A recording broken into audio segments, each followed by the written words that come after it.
Bonjour à toi et bienvenue dans cette nouvelle vidéo dans laquelle je vais donc te donner le coût exact que tu auras donc à dépenser pour ta procédure d'études en Belgique en 2025.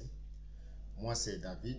Si c'est donc une thématique qui t'intéresse d'aller poursuivre tes études, que ce soit en Belgique, en France, au Canada ou en Russie, n'hésite donc pas de t'abonner à ma chaîne YouTube, de liker la vidéo et de la partager au maximum.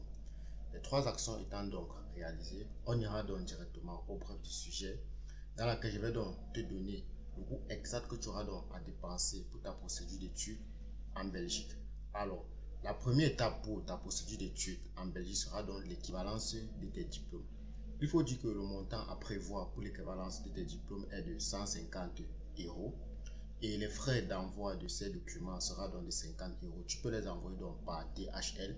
Et si tu as donc déjà quelqu'un présent sur le territoire en Belgique, tu n'as donc pas besoin de payer pour ces frais-là. Donc là, nous sommes déjà donc à 200 euros. Et ensuite, tu auras donc les frais de légalisation dans ton pays d'origine, si tu es au Cameroun, au Togo, qui s'élèvent donc à 10 euros.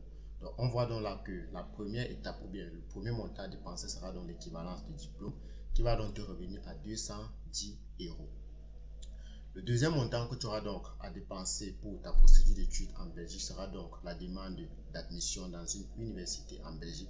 Tu peux donc faire une demande d'admission dans une université, soit publique ou bien une université privée.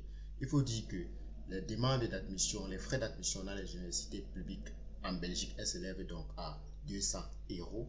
Et dans les autres écoles ou encore les promotions sociales, elles sont donc à 50 euros.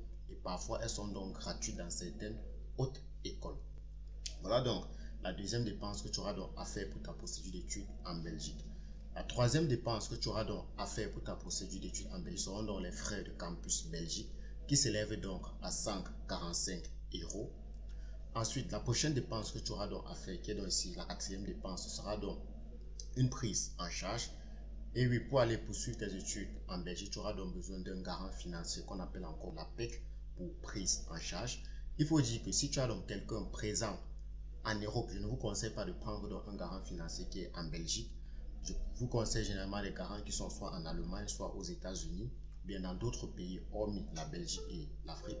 Donc, tu peux donc, si tu n'as donc pas quelqu'un qui peut donc te fournir ces différents documents du garant financier, tu dois donc prévoir en moyenne entre 1300 euros et 1600 euros. Et comme je l'ai donc dit, c'est gratuit pour ceux qui en ont déjà un garant financier.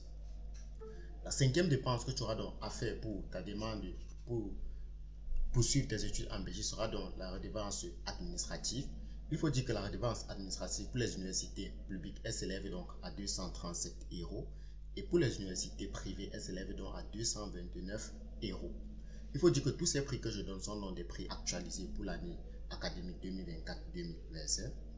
La prochaine dépense que tu auras donc à faire, qui est dans la sixième dépense, sera donc le casier judiciaire plus la légalisation, qui va donc te coûter 2500 francs plus 20 000 francs plus 17 500 francs, ce qui fait donc 40 000 francs CFA. Donc 40 000 francs CFA pour le casier judiciaire avec la légalisation.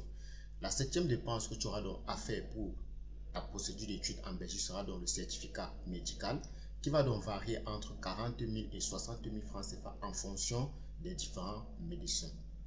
La huitième dépense que tu auras donc à faire pour ta procédure d'études en Belgique sera donc ton assurance voyage qui va donc varier entre 36 000 francs CFA et 75 000 francs CFA en fonction donc des assureurs, de l'assureur que tu as donc choisi. Et enfin, la neuvième dépense que tu auras donc à faire sera donc les frais de demande de visa qui s'élèvent donc à 155 480 francs. Et comme je vous ai donc dit, avec un garant solvable, le coût total de ta procédure sera donc inférieur à 1000 euros, qui est donc 650 000 francs CFA. J'ai bien dit si tu as donc un garant solvable. Je vous ai fait une vidéo sur la chaîne où je vous montre donc comment calculer la solvabilité de votre garant. Et si vous n'avez donc pas un garant solvable, vous allez simplement dépenser entre 1300 et 1600 euros afin d'entrer en possession d'un garant solvable. Et il faut faire très attention parce que aujourd'hui, les gens vont vous signer donc des fausses prises en charge. Donc, il faut donc faire très attention lorsque vous contactez donc quelqu'un pour ce service. D'ailleurs, si tu as donc besoin d'accompagnement pour tes études en Belgique ou en France, tu peux donc me contacter. Si tu as besoin d'un garant financier ou encore quel que soit le service que tu as besoin du côté de la Belgique, j'ai donc toute une équipe sur place qui peut donc t'accompagner de l'équivalence de tes diplômes jusqu'à ton accueil à l'aéroport et à la recherche de ton logement. Si tu as donc aimé la vidéo, n'hésite donc pas de t'abonner à la chaîne, de liker et de la partager au maximum. C'était donc David Tango pour le compte de CGT Travail. Bye bye.